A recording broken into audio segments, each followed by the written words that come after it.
Thank you for joining Wars of the Roses.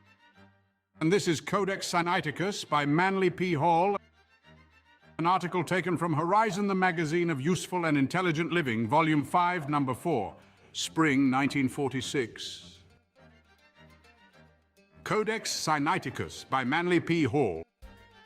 The name of Dr. Lobgot Friedrich Constantin von Tischendorf has come to be associated with the deciphering of ancient biblical manuscripts. As a critic of the scriptural writings, he reflected a quality of literary integrity unsurpassed in his chosen field. With typical German thoroughness, he weighed evidence, analyzed opinions, and compared texts with such penetration and insight that he has become a personification of indefatigable effort. The good doctor was born in 1815, received a typical scholastic education, including the University of Leipzig, and determined to make New Testament criticism the work of his life. We are not inclined to think of such a career as especially arduous, but Tischendorf died at the age of 59 from fatigue and overwork, after being ennobled by the Tsar of Russia for his achievements.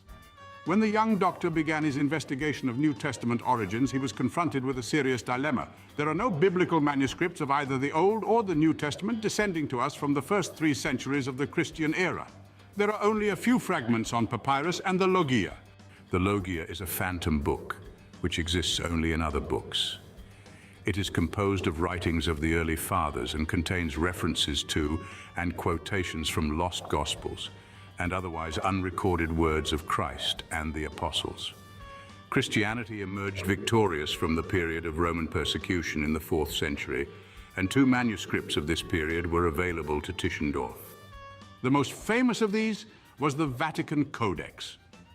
This was originally a complete Bible, but some parts of the New Testament are now missing. Another celebrated codex, the Alexandrinus, dates from the 5th century, and from this time on, manuscripts of the New Testament, especially the Gospels and the Pauline epistles, are more plentiful. It is interesting that manuscripts of the Apocalypse are among the last to appear. Dr. Tischendorf found his path of higher criticism extremely difficult.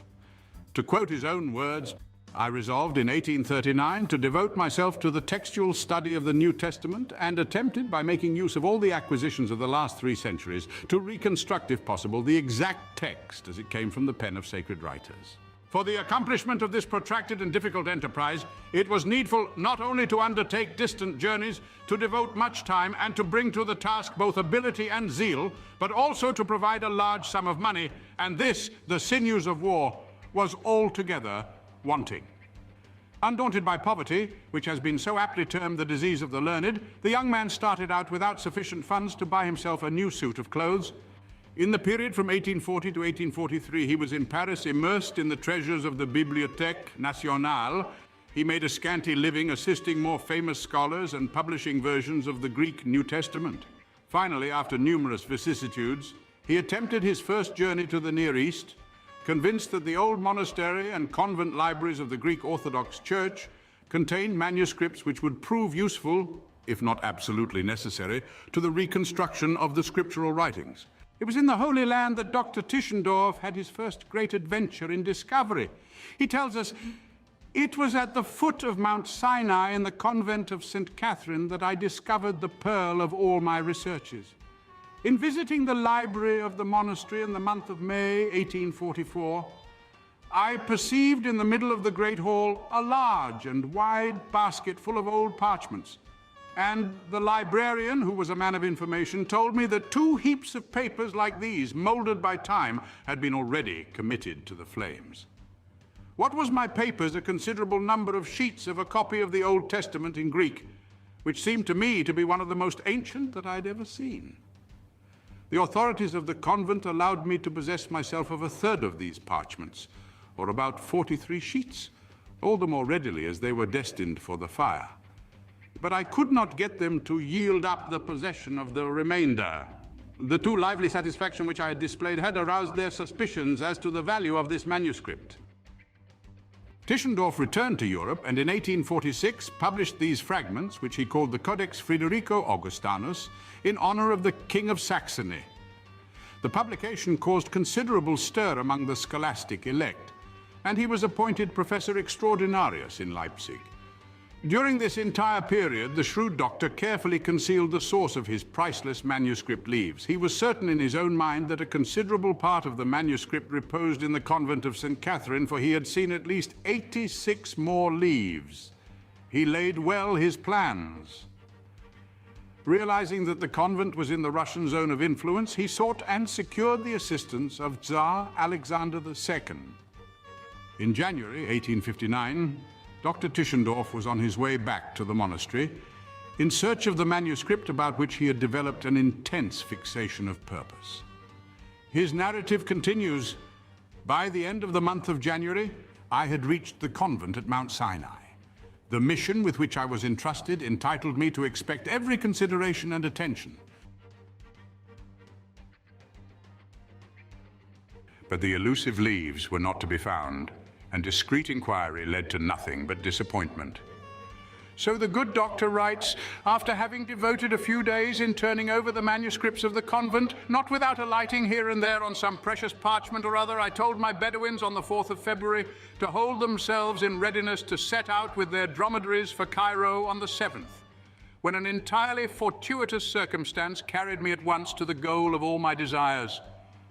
On the afternoon of this day, I was taking a walk with the steward of the convent in the neighborhood, and as we returned towards sunset, he begged me to take some refreshment with him in his cell.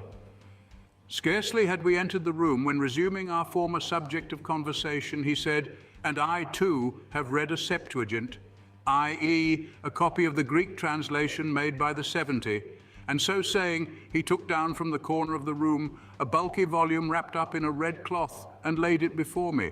I unrolled the cover and discovered to my great surprise not only those very fragments which 15 years before I had taken out of the basket, but also other parts of the Old Testament, the New Testament complete, and in addition the Epistle of Barnabas and a part of the Pastor of Hermas." In October 1859, Dr. Tischendorf, after many adventures and delays, was able to secure the Sinaitic Bible as a loan, and on the 19th of November he brought it with him to Russia and placed it in the hands of Tsar Alexander II.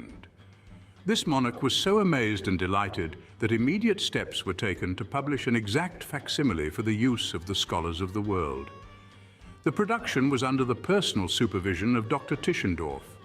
The worthy doctor's own story of his monumental discovery ends in 1862, but other information is available in substance as follows.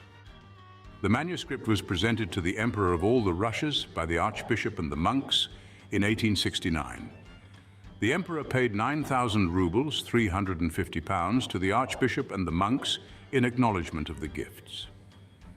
The Archbishop wrote to Dr. Tischendorf, July 15, 1869, "You know that this famous Bible manuscript has now been presented to the exalted Emperor and Autocrat of all the Russias, as a testimony of our and the Sinai monastery's eternal gratitude.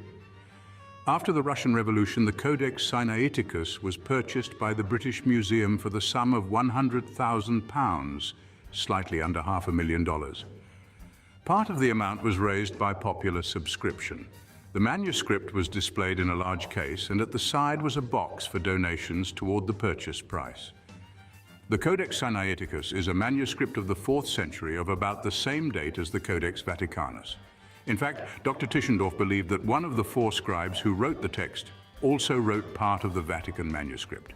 The Codex is of folio size with 4 columns to the page in Greek. There are many corrections dating from the 6th and 7th centuries. This manuscript is one of the great books of the world, and although it was discovered long after the publication of the now universally accepted King James Version of the Bible, it is sufficiently important to justify considerable revision of our popular conception of the scriptural writings. It was only an act of providence, accomplished through the instrumentation of Dr. Tischendorf, that one of the most precious manuscripts in Christendom was not burned as worthless trash. Thank you for watching, and please don't forget to share, like, subscribe, and comment, and if you can, please consider donating to Wars of the Roses. Links to PayPal and Patreon are in the description. Thank you so very much.